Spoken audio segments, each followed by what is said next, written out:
selamat sore. Perkenalkan nama saya Frindi Manuel Solan. Pada kali ini saya akan menjelaskan pendekatan core Peri-Peri approach CPA dan pendekatan cross border approach CBA di kawasan perbatasan. Wilayah Indonesia pasca kemerdekaan tahun 1945 mencakup seluruh wilayah bekas jajahan Belanda. Hal ini didasarkan pada prinsip uti possidetis dalam hukum internasional. Secara makro, konsep ini tidak banyak menimbulkan masalah. Klaim wilayah Indonesia dari Sabang sampai Merauke dan dari Pulau Miangas di ujung Sulawesi Utara sampai Pulau Dana di bagian selatan Pulau NTT adalah benar dilihat dari konsepnya. Ini hanya saja ketika persoalan makro tersebut akan diimplementasikan dalam konteks mikronya, seperti penentuan titik batas perbatasan tidak dapat dilakukan secara sepihak oleh Indonesia, tetapi harus melibatkan negara tetangga yang berbatasan langsung seperti dengan Malaysia di Pulau Kalimantan. Hampir semua kawasan perbatasan Indonesia adalah daerah tertinggal yang kondisinya masih memprihatinkan sebagai wajah luar negara. Sebab kawasan perbatasan masih dikelola dengan mengedepankan pendekatan keamanan atau safety belt approach, sehingga pengembangan sosial ekonomi menjadi terabaikan. Masalah di perbatasan Indonesia memerlukan pendekatan baru selain pendekatan keamanan. Pendekatan itu berupa pengembangan ekonomi untuk meningkatkan kesejahteraan warga di kawasan perbatasan. Dengan pendekatan baru tersebut, orientasi penjagaan kawasan perbatasan berubah orientasi dari inward looking orientasi ke dalam menjadi outward looking orientasi ke luar. Meskipun demikian, pemerintah Indonesia pada masa sekarang telah meningkatkan pembangunan infrastruktur di daerah perbatasan. Pemerintah Indonesia melalui Kementerian Pekerjaan Umum dan Perumahan Rakyat (PUPR) berkomitmen untuk meningkatkan sejumlah pembangunan infrastruktur di daerah perbatasan. Infrastruktur yang dibangun berupa jalan di wilayah perbatasan negara Indonesia-Malaysia di Provinsi Kalimantan Utara.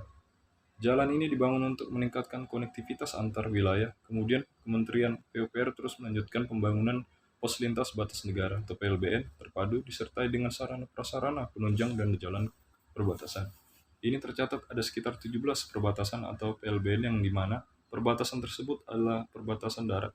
Kementerian PUPR juga melakukan renovasi SDN 045 di Bilang Atung di Kota Tarakan. Sekolah ini terletak di pesisir pantai Amal Kota Tarakan dengan jumlah siswa sebanyak 173 murid. Dikaitkan dengan semangat pemerintah untuk membangun infrastruktur berkelas di wilayah perbatasan, seharusnya pihak pemerintah daerah perbatasan sudah mulai membenahi wilayahnya sendiri, khususnya dengan memperhatikan dan mengintegrasikan dengan pembangunan berbagai potensi yang ada di daerahnya. Misalnya potensi pariwisata, perkebunan, pertanian, dan lain-lain. Saat ini sebenarnya adalah waktu yang tepat bagi pemerintah daerah perbatasan untuk aktif membenahi wilayah perbatasannya. Masalah perbatasan merupakan bagian penting dari ketahanan negara. Oleh karena itu, setiap negara mempunyai kewenangan menentukan batas wilayah yurisdiksinya masing-masing.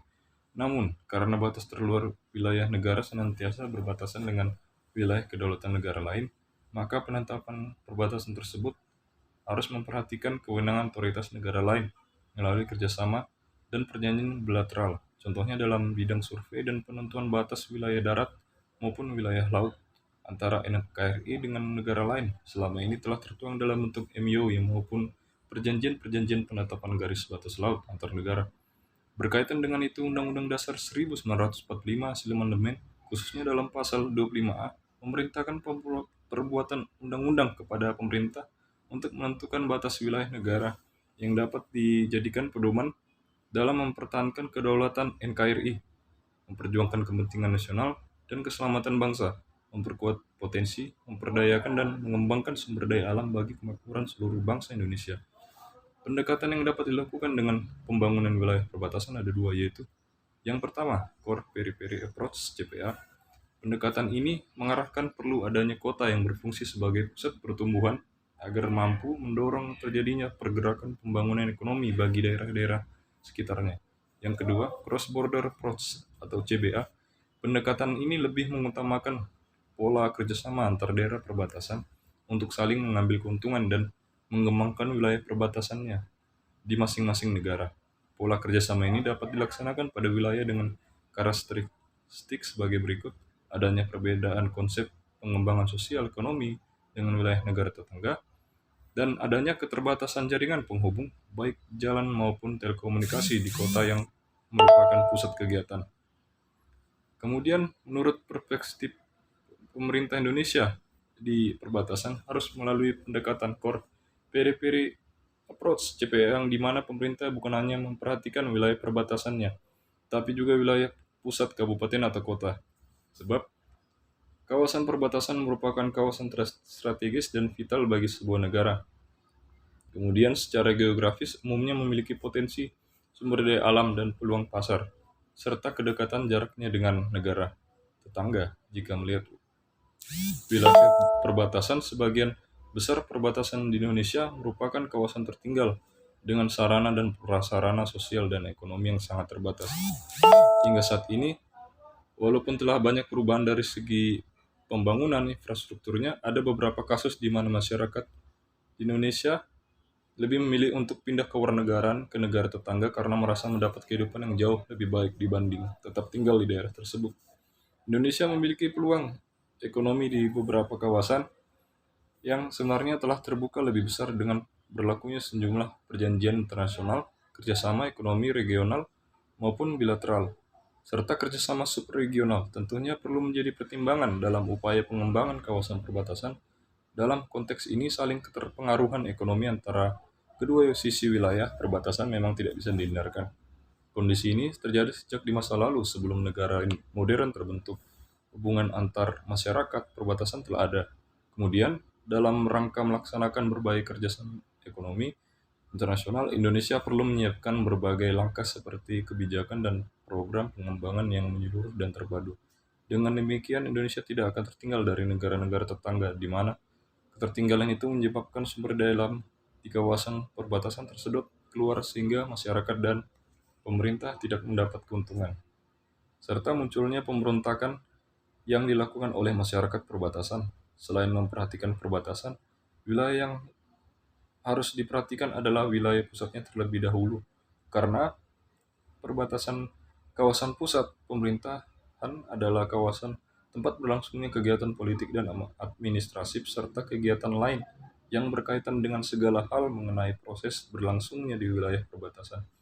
Karena kawasan pusat merupakan pusat yang kuat dan konsisten dan berfungsi sebagai sarana pengelolaan sumber daya daerah dan penyediaan sumber penghidupan bagi penduduk yang ada di wilayah perbatasan.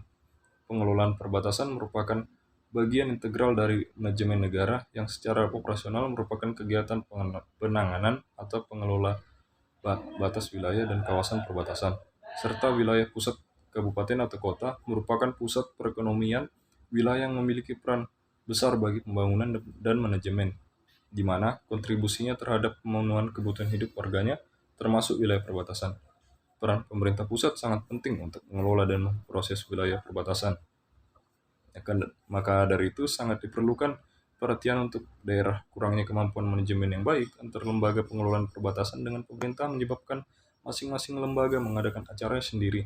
Kedatangan para menteri maupun pejabat penting negara setiap tahunnya hanya sebagai simbolis dan tidak membawa perubahan yang signifikan bagi masyarakat perbatasan. Jika pemerintah ingin membangun wilayah perbatasan secara maksimal, maka memanfaatkan peluang ekonomi dengan jiwa kepemimpinan yang baik tanpa mengutamakan keuntungan bisnis semata pasti akan memajukan kawasan perbatasan maupun masyarakat yang ada di sana. Mungkin sekian dari saya. Selamat sore. Terima kasih.